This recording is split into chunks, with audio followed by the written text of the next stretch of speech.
Good evening and welcome to Just Event Online News at 9. I'm Anifat Ismail. The news headlines. Abbas says no Nigerian should be discriminated against. Power sector face collapses without urgent debt payment. Nigeria loses 17.9 trillion naira, 4,252 lives yearly to hepatitis. Saraki urges PDP members to participate actively in voter registration. CJN wants court support staff against compromising justice delivery process. Manufacturers seek rat courts to reduce costs. Reassigns MOU to drive 500 billion renewable energy investment. Lassa fever toll rises to 152 amidst 811 cases.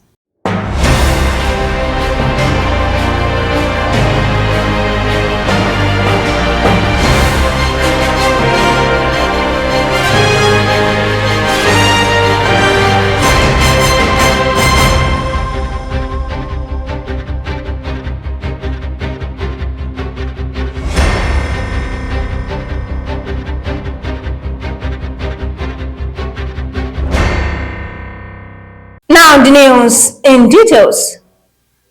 The House of Representatives Speaker, Tajuddin Abbas, has said no Nigerian should be discriminated against politically, economically, or socially based on religious belief or geographical background. He said the Parliament remained committed to combating all forms of religion and racial discrimination to ensure peaceful coexistence among Nigerians. Abbas spoke through the Deputy Speaker, Benjamin Kalu, at the opening of this year's Interfaith Legislative Roundtable engagement organized by the House of Representatives yesterday in Abuja. The Minister of Power, Adebayo Adelabu, has warned that Nigeria's power sector could face imminent collapse if urgent liquidity support is not provided to offset the 4 trillion naira debt owed to power generation companies. Speaking during the recent meeting between President Bola Tinubu and members of the Association of Power Generation Companies at the Presidential Villa in Abuja, the federal government has revealed that Nigeria loses between 13.3 trillion naira and 17.9 trillion naira annually in direct and indirect costs due to hepatitis. The government also said 4,252 Nigerians die each year from liver cancer caused by untreated hepatitis. The Coordinating Minister of Health and Social Welfare, Professor Mohammed Patti, said this on Monday at a press briefing in commemoration of the World Hepatitis Day. The President of the 8th Senate and leader of the People's Democratic Party in Kwara State, Dr. Abubakar Bukola Saraki, has called on party members across the state to fully participate in the upcoming voter registration exercise scheduled to commence on August 18, as announced by the Independent National Electoral Commission. Speaking during a meeting with the party faithfuls in Ilorin on Tuesday, Dr. Saraki emphasized the importance of voter registration drive in shaping the outcome of the forthcoming general elections. What is the real position? Seeing the role that I'm playing, the issue of reconciliation and strategy, to know what is the situation. And I think it is right, I owe you to come and explain to you where we are in the National Party. Number two, of course, I'm aware that a lot of innuendos have been given about what I know and what I don't know. I believe I must also come and let you hear from the horse's mouth so I can know the true position on those issues. Number three, the voters registration that is starting August 18. It's a very important exercise. And as such, I want us also to meet on that, discuss it, because as you all know, the beginning of election starts from the time you carry out voters registration. And lastly, the issue of Congress that is coming up in September, so that we can all agree on how to move forward. And finally, and most importantly, to thank you all for the effort that you did in this last party registration. You have shown that the Nigerians that Kwara were always ahead in leading the way. What we did in Kwara is what other states are now wanting to do and planning to do. Even the other party too ahead while we're doing it, they too woke up and said they want to do. God will always continue us, make us be ahead. But it was not possible, it was only possible with the effort of all of you. So I want to thank you all at that note. He reaffirmed the party's resolve to reclaim political ground through proactive engagement and robust participation. The Kwara PDP chairman, Right Honorable Babatunde Mohammed, reiterated the party's commitment to grassroots mobilization. It disclosed that directives had been issued to local government party chairmen to begin enlightenment campaigns and ensure no eligible voters is left behind. The party chairman also stated that PDP in Kwara remains united and focused and dissociates the party from any coalition. That is recognized in Kwara State here, even in Nigeria. If you are hearing of some other political parties, that is how it used to be. So I want you to know that as far as PDP is concerned, we are intact in Kwara State. PDP in Kwara State is intact. In all the 16 local government, we don't have any problem. What we are doing right now is that so many other political parties are coming to join us by the grace of God. If you are hearing about coalition or any other thing, please don't let that bother you. PDP in Kwara State is intact, and by the grace of God, we are going to win election in 2027 by the grace of God. Echoing Saraki's position, the party PRO, Olushola Adewara, urged unregistered members to take the opportunity seriously, added that the party is not threatened by any opposition or coalition. The PDP is not threatened by the presence of any pseudo opposition, including whatever ADC or APC. Our focus is very clear. The chairman of the party, Right Honorable Babatunde Mohammed, has addressed that. He has told all the congregation here that we should ensure that even if they are calling you,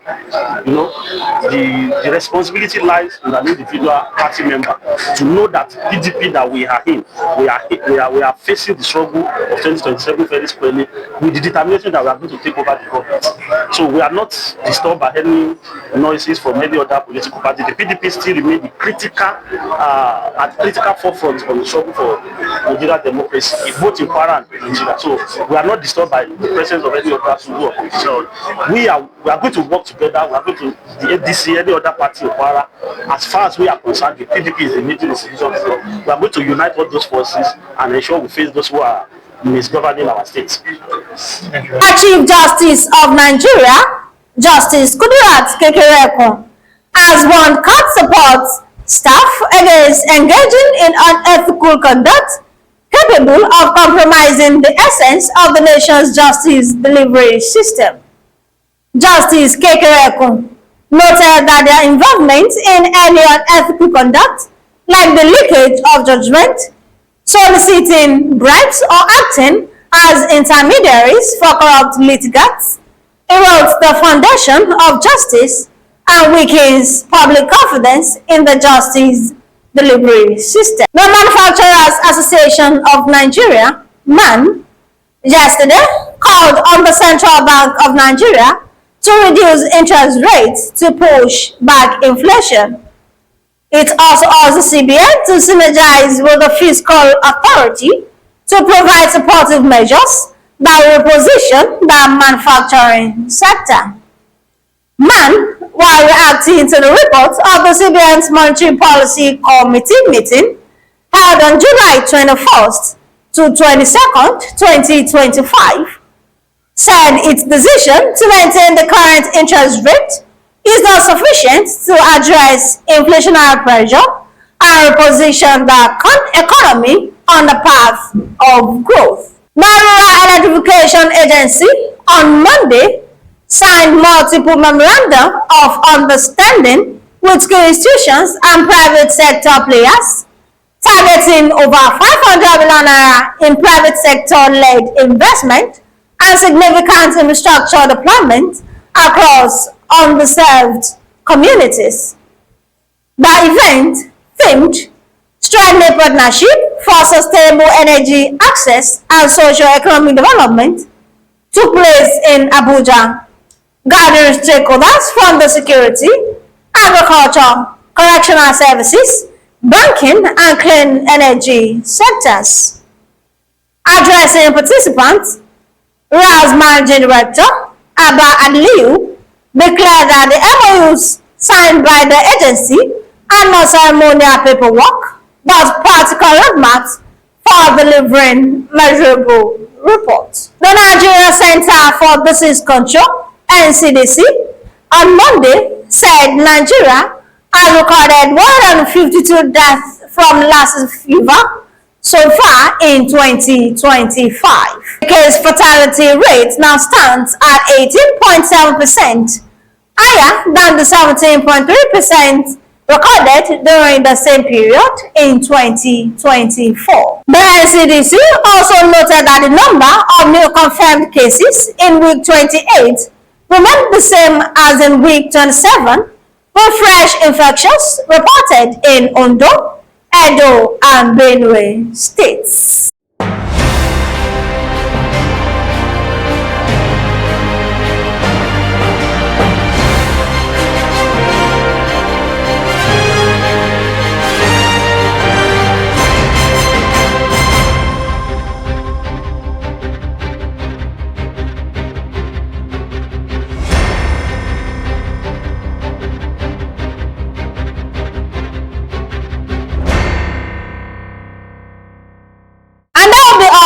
Unjust Events Online News at 9. Here's a recap of the story. Abbas says no Nigerian should be discriminated against. Power sector faces collapse without urgent debt payment. Nigeria loses 17.9 trillion naira, 4,252 lives yearly to hepatitis. Saraki urges PDP members to participate actively in voter registration. CJN wants court support staff against compromising justice delivery process. Manufacturers seek cut rates to reduce costs. RIA signs MOU to drive 500 billion renewable energy investments. Lassa fever rises to 152 amid 811 cases. Thank you for watching Just Event Online News. Liberate your mind to see positive in every development and situation. For more news, visit www.justeventsonline.com, and to read more updates, follow us on our social media platforms with a tap at Just Events Online. You can also send us an email on justeventsonline@gmail.com. I'm Anifat Ismail. Good night.